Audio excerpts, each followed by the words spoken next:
Assalamualaikum warahmatullahi wabarakatuh. A'udzu billahi minasy syaithanir rajim.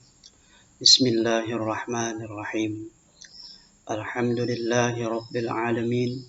Wassalatu wassalamu ala asyrafil anbiya'i wal mursalin sayyidina wa nabiyyina wa maulana Muhammadin wa ala alihi wa sahbihi ajma'in. Amma ba'd. Hadirin yang dirahmati Allah, diriwayatkan dari Anas bin Malik radhiyallahu an, dia berkata, ketika kami duduk bersama Rasulullah sallallahu alaihi wasallam, tiba-tiba beliau bersabda, sebentar lagi akan datang seorang laki-laki penghuni surga. Kemudian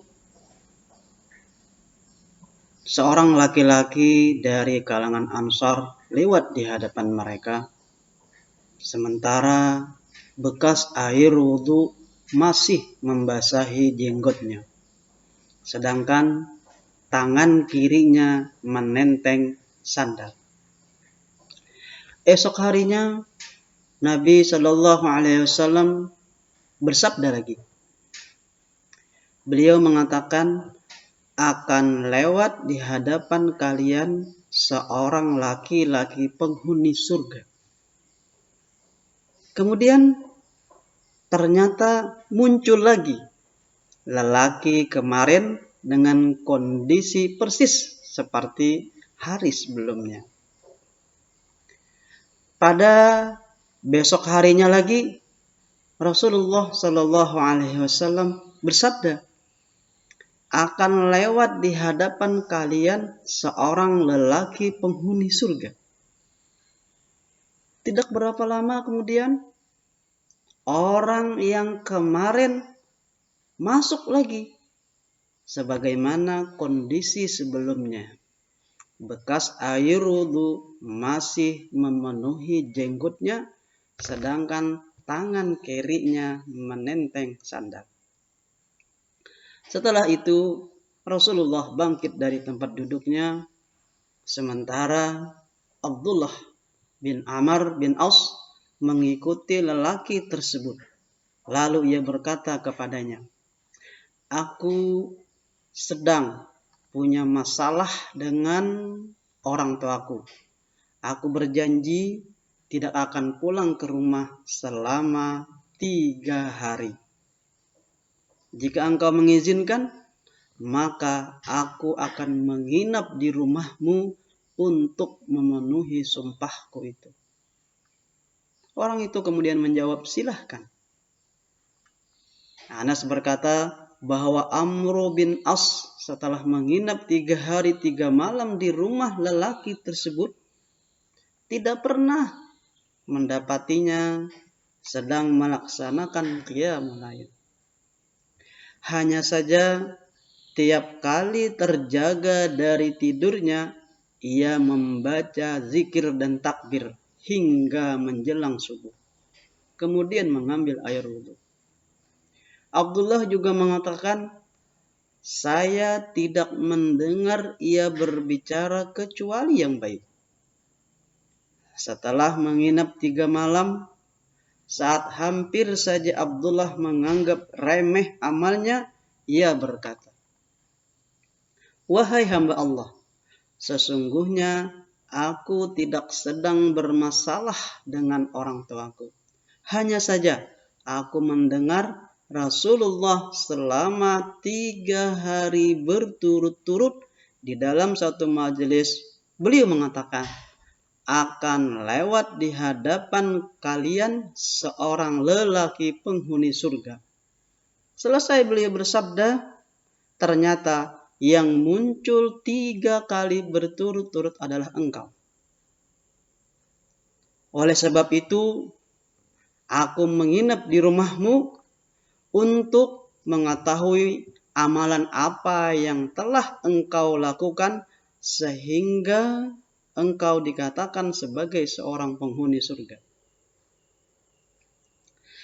Dia mengatakan, sejujurnya aku tidak melihatmu mengerjakan amalan yang berpahala besar.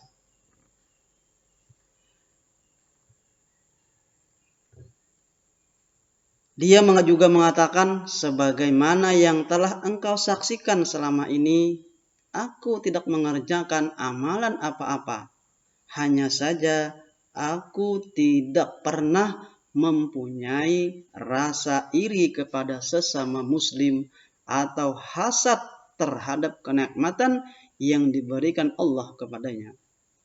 Abdullah bin Amr kemudian berkata, rupanya itulah yang menyebabkan kamu mencapai derajat itu.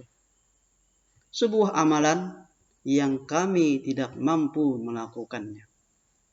Hadirin rahimakumullah.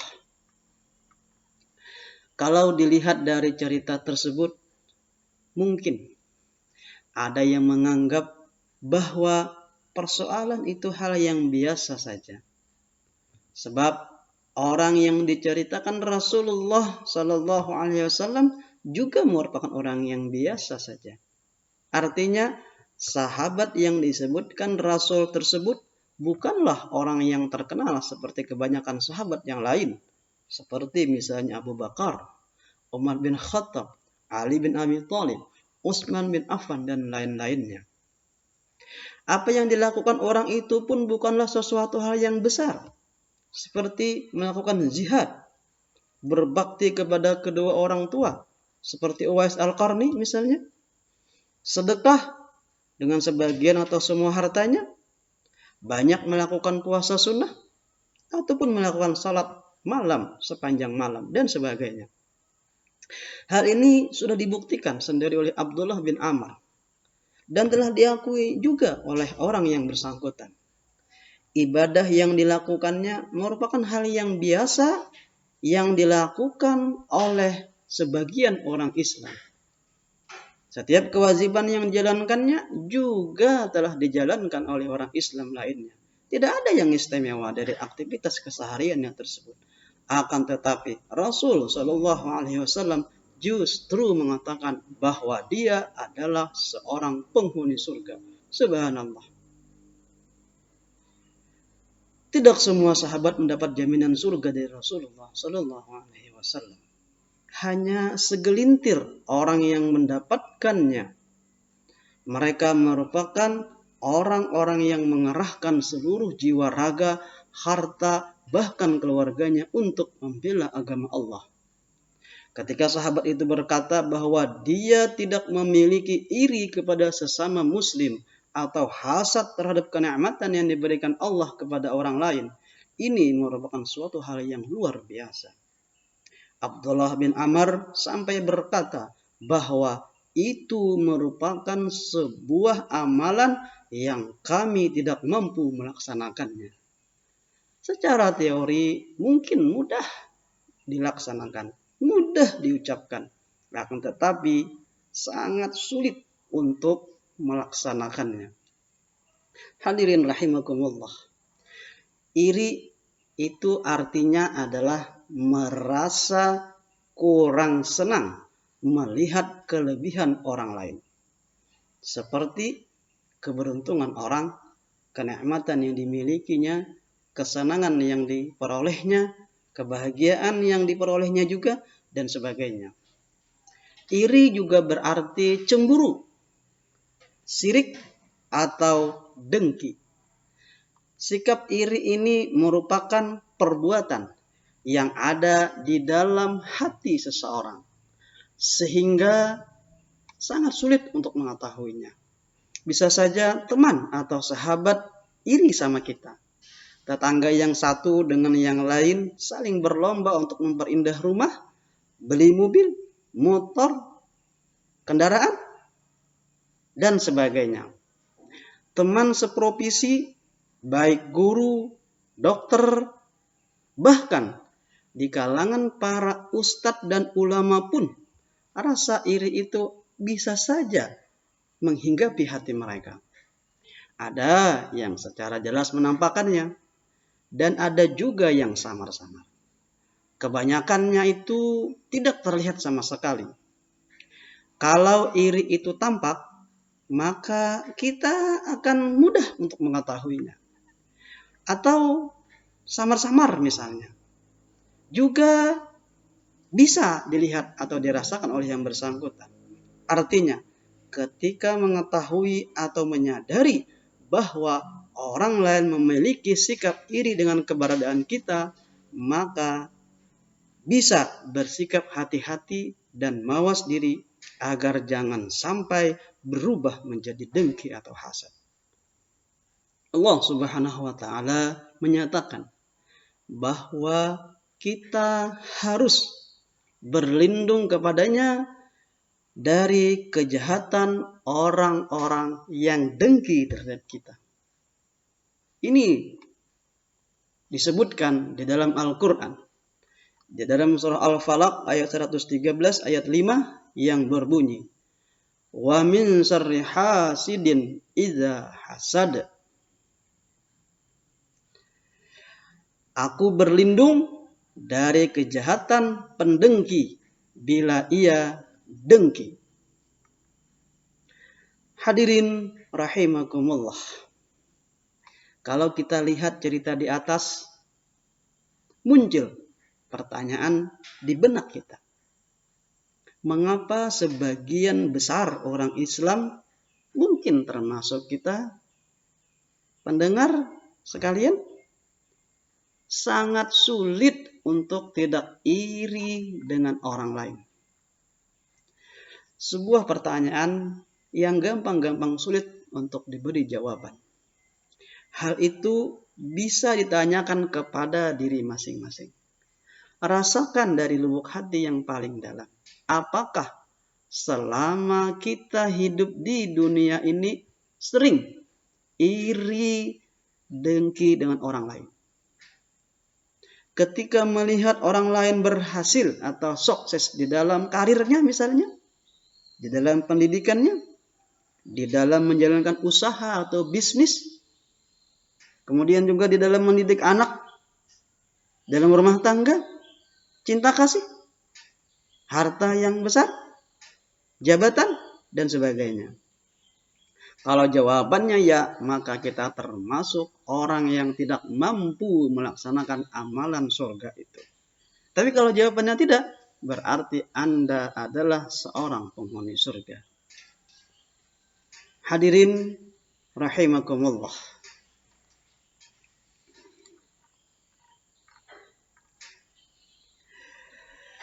Untuk bisa menghindari dan menghilangkan sikap iri, apalagi dengki di dalam diri kita, salah satunya timbul akibat suka melihat kelebihan yang dimiliki orang lain. Kelebihan yang dimiliki seseorang merupakan anugerah atau rezeki yang didapatnya. Bisa melalui usaha maupun pemberian dari orang tua atau warisan maupun orang lain. Ketika melihat kelebihan atau rezeki yang dimiliki seseorang, maka dia merasa memiliki kekurangan. Akibat merasa kekurangan itulah timbul rasa iri di dalam dirinya. Dalam pikirannya, orang yang mempunyai kelebihan akan merasa senang dan bahagia. Akibatnya, sikap iri itu mulai tumbuh di dalam jiwanya. Kalau rasa iri itu terus dibiarkan, maka akan berubah menjadi dengki atau hasad. Sehingga sikap buruk untuk menghancurkan kebahagiaan orang akan muncul. Bisa saja dengan berbagai macam cara untuk mewujudkan sikap dengki itu agar tercapai. Menghadapi sikap iri, dengki atau hasad ini, kita tidak perlu meladeninya. Karena sifat hasad bukan untuk dilawan. Kita hanya bisa menghadapinya dengan memberi nasihat yang baik. bersabar, dan menyerahkan urusannya kepada Allah Subhanahu wa Ta'ala. Sebab hanya Allah sajalah sebaik-baik pembalas keburukan hamba. Jika nasihat yang santun dan kesabaran tidak juga mengubah sikapnya, maka biarkanlah hasad itu menggerogoti kebaikan seseorang, sebagaimana kobaran api yang saling melahap satu sama lainnya. Selain itu, bersyukur dengan apa yang dimiliki dan yang didapatkannya merupakan sebuah cara untuk menangkal, bahkan bisa menghilangkan sikap iri dengki itu di dalam dirinya. Syukur di sini bukan hanya mengucapkan kata alhamdulillah.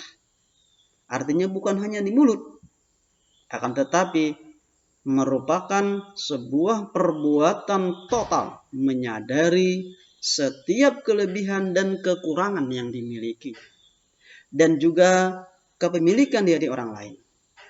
Orang yang senantiasa bersyukur, hatinya selalu senang dan bahagia ketika melihat keberhasilan dan kesuksesan yang didapatnya dan didapatkan orang lain. Dia beranggapan bahwa keberhasilan dan kesuksesan itu merupakan anugerah dari Allah. Anugerah itu harus dijaga dan dipelihara agar terus berada atau didapatkannya sampai akhir hayatnya. Orang yang senantiasa bersyukur meyakini bahwa rezeki yang diberikan Allah kepada siapapun merupakan kewenangannya. Allah Subhanahu wa Ta'ala tidak pernah salah dalam memberikan rezeki kepada makhluknya. Tinggal bagaimana setiap orang mau bersyukur atau tidak terhadap rezeki yang didapatnya maupun didapatkan oleh orang lain. Ketika kita sadar bahwa setiap kenikmatan itu datang dari Allah Subhanahu wa Ta'ala, maka hati kita akan terus terpaut kepadanya, merasa senang dan bahagia terhadap karunia rezeki dirinya maupun orang lain, sehingga tidak ada celah di hatinya perasaan iri, apalagi sampai dengki terhadap nikmat yang dapat orang lain. Hal ini patut kita renungkan bersama agar kita terhindar dari sifat iri dengki kepada makhluk lainnya. Demikian, mudah-mudahan bermanfaat untuk kita semua. Wassalamualaikum warahmatullahi wabarakatuh.